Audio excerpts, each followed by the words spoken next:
Hi, I'm Chris, the co-host of True Believers, a comic book podcast, my weekly show about all things comics and loosely pop culture. Who knows what I said I was going to do last week? Because that was a lie. Whatever I said I was going to do, it was a lie. I am here today to talk about Jughead's soul food. So, for some background, Forsyth Pendleton Jughead Jones III is one of the main quote-unquote Archies, as most people will know. I guess if you're American or if you've seen the show that will not be named. One of the main comic book characters by Archie Comics, created by Bob Montana and John L. Goldwater in the early 1940s. Jughead is known for being obsessed with eating food. He's a known quote-unquote woman hater, and he's easily identified by his S-print shirts, his long nose, squinted eyes, and his bizarre hat that I have been informed is called a whoopee cap. And behind Betty and Veronica, Juggy is absolutely my favorite Archie. I realize now that I'm recording this that this is my first Archie Comics episode, which is weird because I love Archie Comics down. 88% probably of all the comics I've ever read in my life have been Archie Comics. I think they are so quintessentially American. They are timeless classics. They are fun. Everybody loves that art style. Everybody meaning me, because I don't care about anybody else's opinions but mine. And the way that I will go out of my way to say that Barry Sonnenfeld is the director of the most beloved comic book movie of all time, I will say that Archie Comics boasts absolutely the most beloved comic book show of all time. Sabrina the Teenage Witch. I mean, it's everybody's seen it, everybody knows it, everybody loves it. Anybody who doesn't is an op. That has nothing to do with Jughead. Jughead is not relevant to that girl, except for when he is, and she doesn't appear in Jughead Soul Food. Now, I want everybody to know that I chose Jughead's soul food kind of strangely, because my initial idea was that I was going to choose one of my trades that was a complete story instead of one of the more common Archie collections that is just a collection of short stories that are loosely connected by some strange thread or by the character who's in it. And also, I was kind of intrigued by the by the title Jughead Soul Food, because it's ridiculous. I low-key thought it was Jughead in his Negro era. I thought this was going to be Blackfish Jughead. I don't know. I actually honestly don't know what I thought my thoughts were, because when I read the title, I was like, oh, it's got to be that. It's got to be that. I did no research. I didn't read it and then decide that I was going to do something else. I read it, got a good laugh at what my thought was, and then just decided to record. I went straight from that into this. And part of the reason why I thought that is there's this famous comic where Lois Lane, notorious investigative reporter, the Nellie Bly of Metropolis, Pulitzer Prize-winning journalist, that girl, she decides that because she's having a hard time getting black people to speak with her for a story, she's going to get Superman to turn her black in his blackification chamber. That's not what it's called, and that's not what it's for. And so she becomes black for a day. And she has to go to the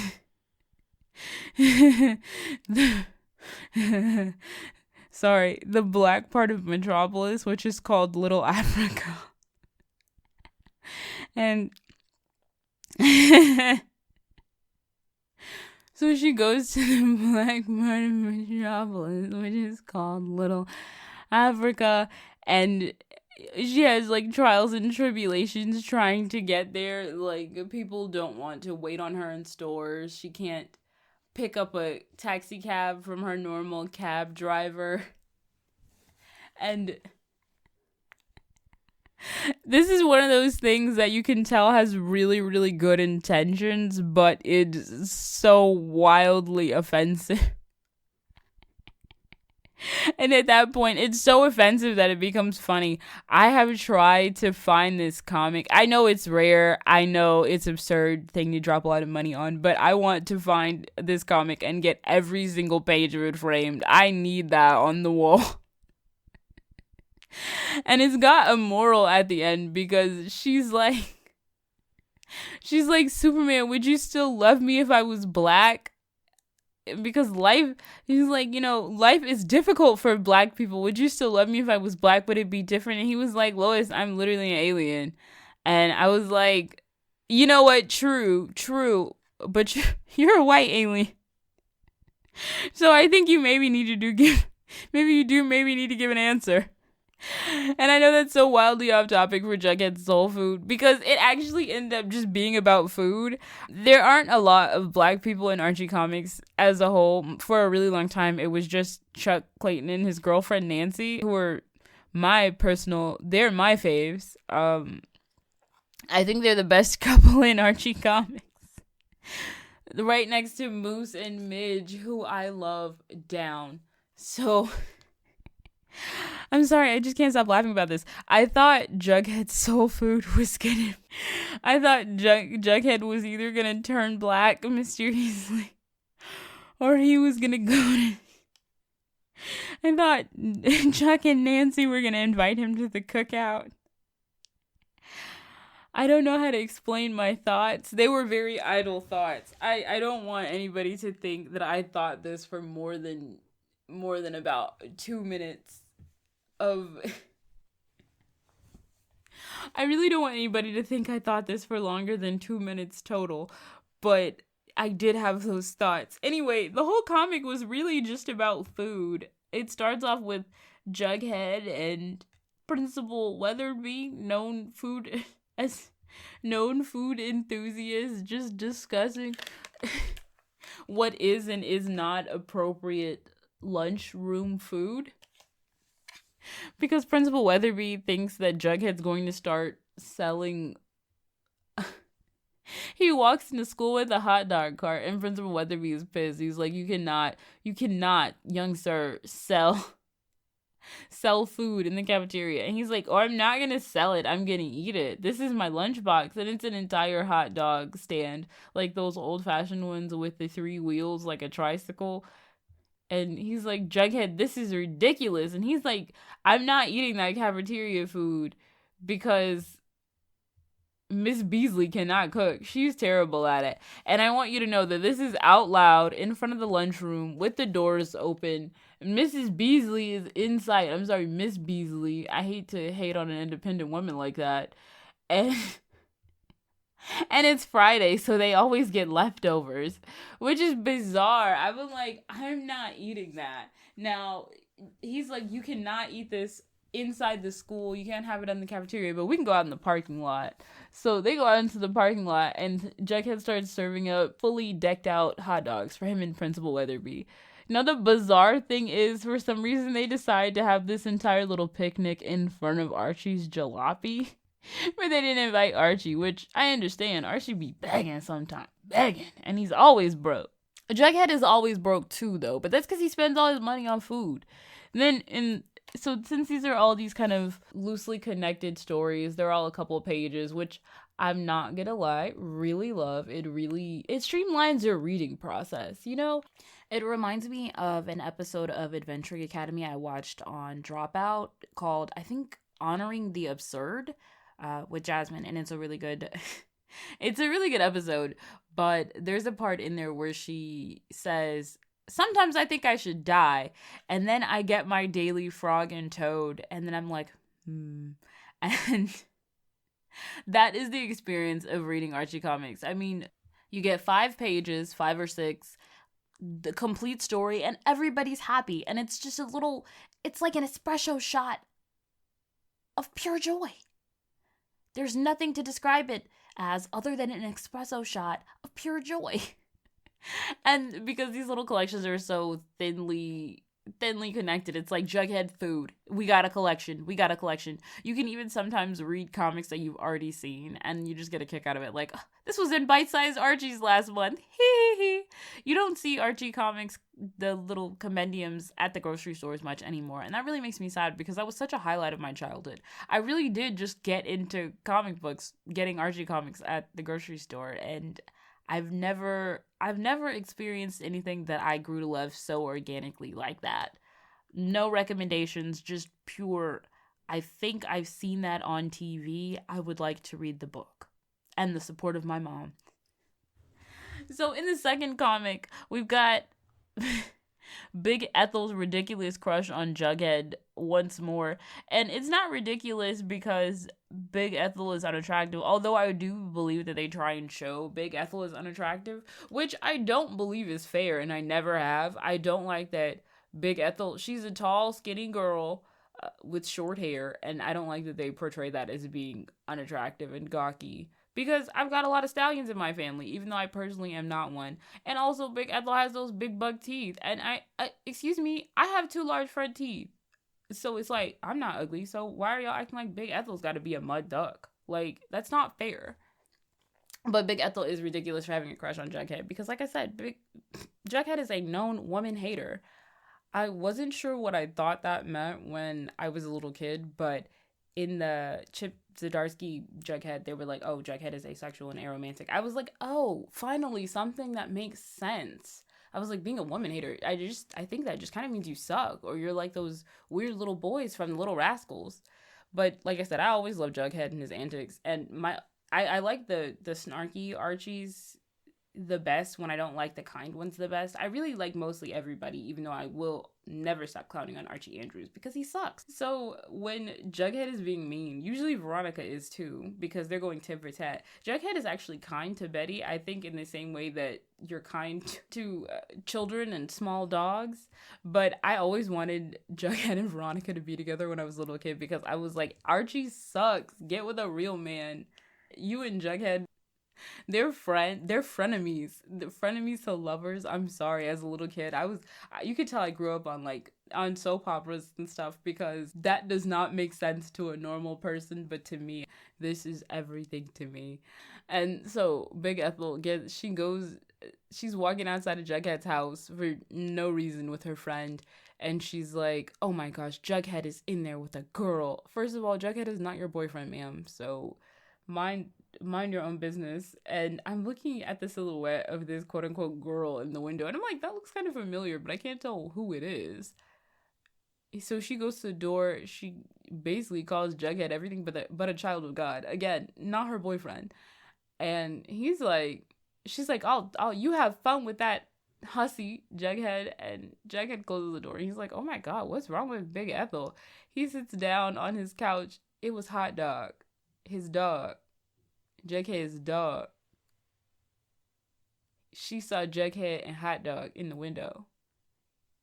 And let me back up. His dog. And now let me move forward and say again, not your boyfriend. So why are you... Stop being so concerned with what Jughead is doing, ma'am. Then in the next issue, everybody's looking at Moose. I love Moose. Moose and Midge are one of my favorite couples from Archie Comics. At this point, let's just say that I love everybody. I love Midge and Moose so particularly, though. I just think they're so fun. They're so cute. I think Midge she's one of the best styled and the cutest designed women and girls in Archie Comics. Midge is just so cutesy. I love her little haircut. I love the way she dresses. Everything about Midge is so adorable. And so I grew to like Moose Mason because of how much I liked Midge Clump. And Moose is just in the lunchroom with his giant meal, because Moose is an athlete. He's a big boy. I mean, physically, he's huge. And so everybody's like, how's he gonna eat all that food? I don't know where he puts it. And I'm like, he puts it into his body. The boy is huge. Why are y'all watching Moose's lunch instead of eating y'all's? I hate a looky-loo. I hate a rubbernecker. Because why are you looking at what I'm doing? And who should come and sit down next to Moose but one Forsyth Pendleton Jones III with an equally large lunch? Because of course they would be lunch buddies, the two connoisseurs of fine food. And that was just funny, but then it kind of got unserious. And I think I finally realized how all my friends feel when they talk to me, because then Jughead was like, hold up, Moose, we gotta pray. And Moose was like, pray? And one of my friends told me that sometimes talking to me is like watching an episode of VeggieTales, because you could be having a song about losing a hairbrush one moment, and then I'll be like, for God so loved the world that he gave his only forgotten son. Like, what's wrong with y'all? Y'all don't know that? Jughead is like, God is so good. God is so great. We of course we have to pray over this food. they just don't understand how much we have to pray. And like, praying is not ridiculous. I clearly like to pray, but I then from there we went into the whole Archie squad praying. I just wasn't expecting that. It's not funny. It's really not funny, except that it kind of is. The prayers were funny. Jughead is praying, "Oh, thank you, Lord, for my daily bread and the appetite to enjoy it." Principal Weatherby says, "Lord, please give me the patience with Archie. He drives me up the wall sometimes." Archie says, quite sweetly, "Thank you, God, for my friends who bring love and encouragement into my life." Now, if I had not read this one, I would have thought it was kind of an old-timey but ultimately sweet panel. Then I see Reggie Mantle, and he says, "Jesus, you said we should love others as we love ourselves. Please help me do that." Reggie Mantle is the most self-centered, self-aggrandizing, obnoxious. There are almost no words to describe how self-centered and narcissistic Reggie is. I think this was actually very sweet to say, but then it's coupled with the fact that Reggie has several pictures of himself and only himself in the background on the walls of his bedroom. I read this panel. I hollered, screamed. Ironically, you would have thought I caught the Holy Ghost, because I never would have expected that. I do think it's very sweet, and I think it's sincere, but I think it shows how far we've come as a society, because the proselytization, I just wasn't expecting it. Then we see another comic filled with Big Ethel pining after Jughead again for no reason. And the thing is, Big Ethel is a sweet girl. She's really cool. She's really fun. She could be that girl of Archie Comics, or she is kind of breaking out of her side character mode with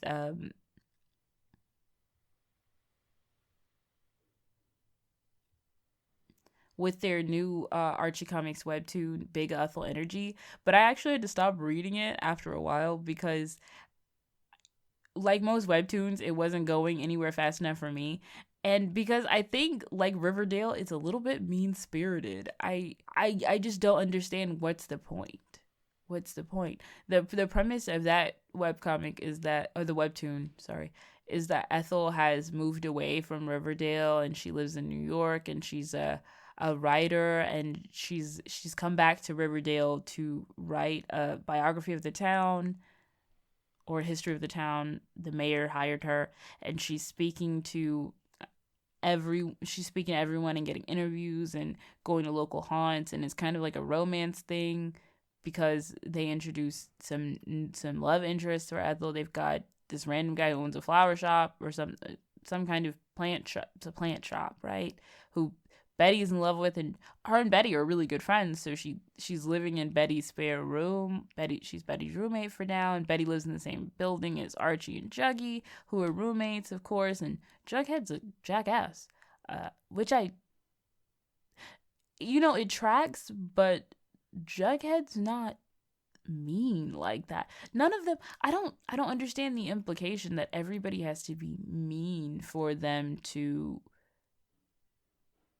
to be conflict in the story, because I think Archie Comics, it worked out just fine for decades on decades on decades, with the only person who was actively mean being Reggie, the Blossoms, who I also hate. And they do the same thing in Riverdale. I actually watched Riverdale for a really long time, even though I feel like largely Riverdale kind of destroyed my love for Archie Comics. It certainly tarnished it. I can't look back on my love of Archie Comics as sweetly anymore because of Riverdale. I think the show is disgusting, and it troubles me, honestly. It troubles me. I kept watching until they did a Carrie episode because, well, my name is Chris and I'm really self-centered too. So there's a song in Carrie called The World According to Chris. And every time I hear it, it feels like my brain is being scratched. You know how you get that relief after you scratch your arm or something? It feels like my brain is being scratched. I love hearing my own name. It's so fantastic. And I watched that episode and Midge, my favorite Archie, gets butchered. I was like, ah! And let's not even talk about like the rampant colorism in Riverdale to the point where it's like ridiculous. Plus,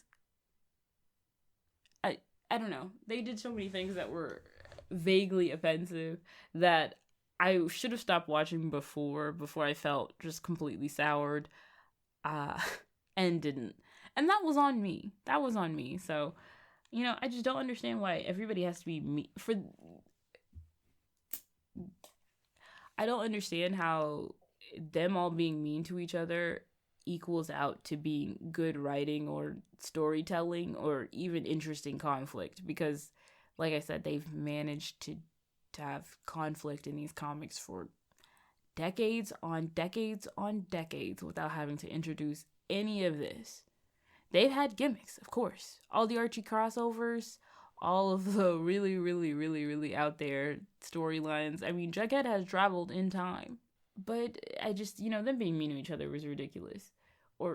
And I feel like part of the thing with I feel like part of the reason why Ethel's crush on Jughead is also very unserious is because I feel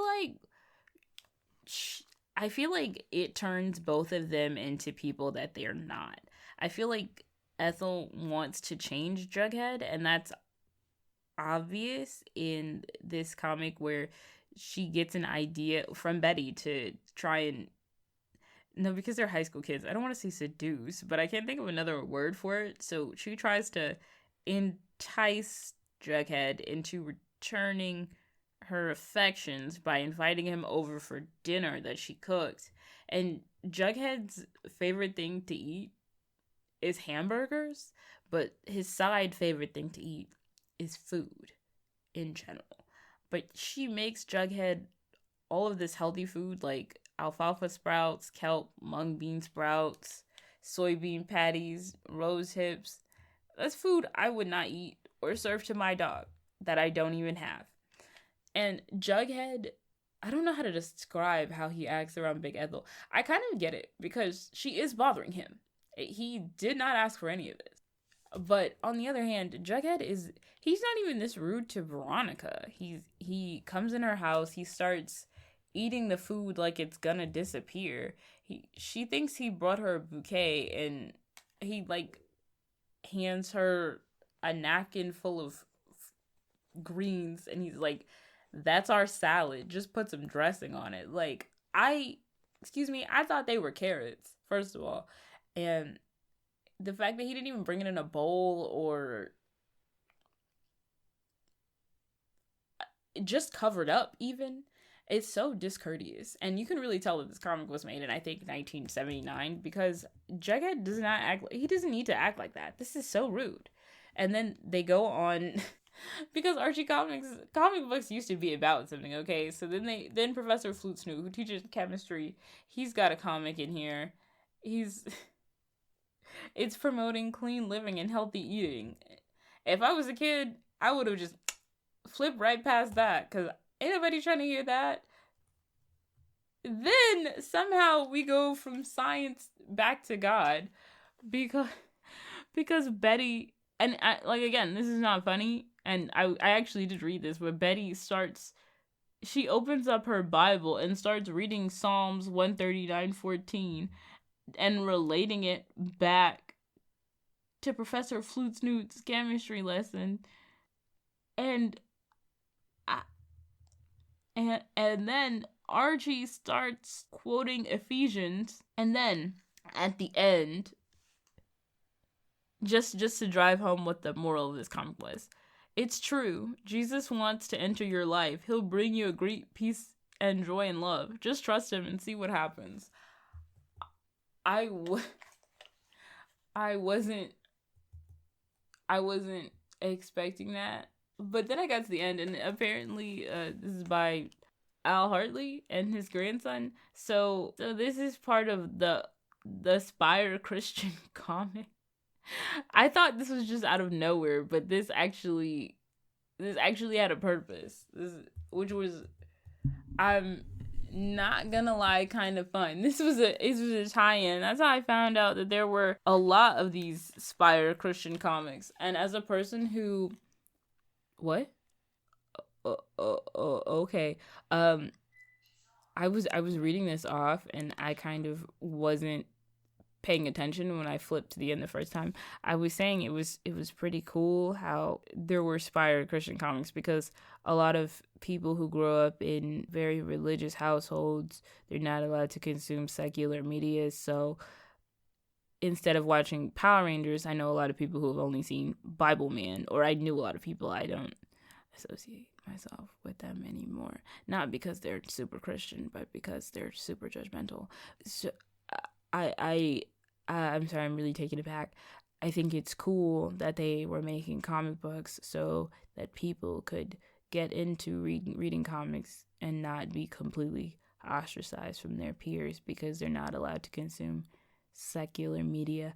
But I was scrolling down, and one of these Spire comics is Hans, the girl who loved and it looks like swastika. It looks like that's a swastika. I have to pause and come back because that looks like that's a swastika. Okay, I'm back. This is probably the most insane thing I've ever read. So it's called Hansi, the Girl Who Loved the Swastika, and it's an autobiographical book by Czech-born American author Maria Ann Hirschman. And I'm going to read the entire plot from Wikipedia because this is nuts. Hansi is a naive young peasant girl in Sudetenland who is mesmerized by the Fuhrer and reading books. After the Sudetenland is transferred from Czechoslovakia to Germany in October 1938, she welcomes the Sudetenland, going home to the Reich. She wins a contest organized by Adolf Hitler that picks students for special training in National Socialist schools in Prague. Her mother is delighted but warns her in advance to never forget Jesus Christ. As Hansi arrives in Prague, she is educated into anti-Semitism, but has doubts since Jesus himself was Jewish. Still, despite people informing her about the famine and horrors of the war, she remains enthusiastic about Hitler. And there's more. Skip. Eventually, she does leave the Reich or whatever, but blah blah blah. Rudy reintroduces Hansi to the Bible, but she feels unsure whether she can still believe as she suffered through so much misery.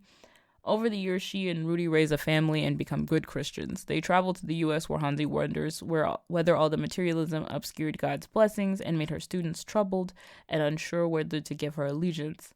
As Hansi takes the flag salute, she is finally convinced about the goodness of the United States when she hears the phrase "one nation under God," because it's all right to love what God has blessed. Now Rudy and Hansi decide to promote the Bible to young people and explain the splendor of America's freedom.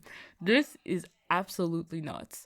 I was actually kind of excited to read one of these comics, which is Archie's Parables, because I'm not going to lie, that is the exact kind of thing that I would read unironically. But I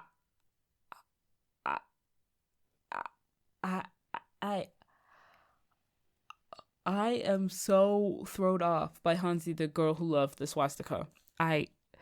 Oh God, this is gonna have to be a trigger warning in there for Nazism. I'm sorry. If you understood this page I was looking at, you would understand why I looked and I was like, is that a swastika? And I couldn't let it go. Yeah.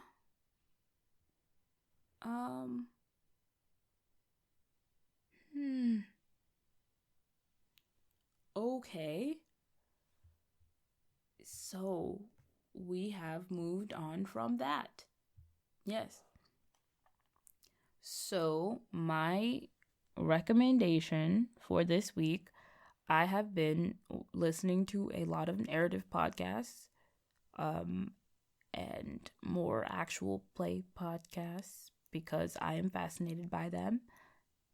And my recommendation, sorry, the swastika thing really threw me off. My recommendation is Who is Cam Candor? It is a mockumentary style podcast. It's a mockumentary of like true crime, which is kind of funny because I like mockumentaries of true crime, but I think true crime is disgusting. So the premise of Who is Cam Candor from Trojan Cat Media is that the most prolific fiction podcaster of all time disappeared without a trace in December of 2020. And investigative journalist BK Will looks into the mystery of Cam Candor in a gripping documentary. It's supposed to be like a regular documentary series, but it's not. There's 6 episodes. They are all gripping. It's kind of a silly thing because there are all these idiosyncrasies to the Cam Candor persona, and Cam Candor made all of these audio drama fiction podcasts, but didn't ever finish them. It was like everything was one episode, but they all seemed like they should have been serialized, and there were a bunch of strange things that were part of every episode, like a severed finger and some other weird stuff. I don't know. It's really fun. It's really funny. It's something to do if you're cleaning or washing your car by hand, or I'm sorry, this is not the ringing endorsement I thought it was going to be because Hansi threw me for a loop. Hansi threw me for a loop. Anyway, please listen to Who is Cam Candor because it's really funny, and because I want somebody else to be listening to it too because I want them to make more. That's all for this week's episode of True Believers. I want to thank you all for all of your support. I think I'll be back next week with something equally strange, but hopefully I won't see any fascist paraphernalia.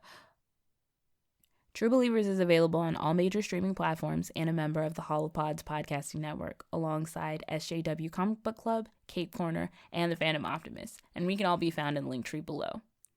And as always, if you want to leave a suggestion on what I read or watch, you can find and DM me, email me at #1truebelieverspod@gmail.com, or join our Discord. Thank you. Have a wonderful day.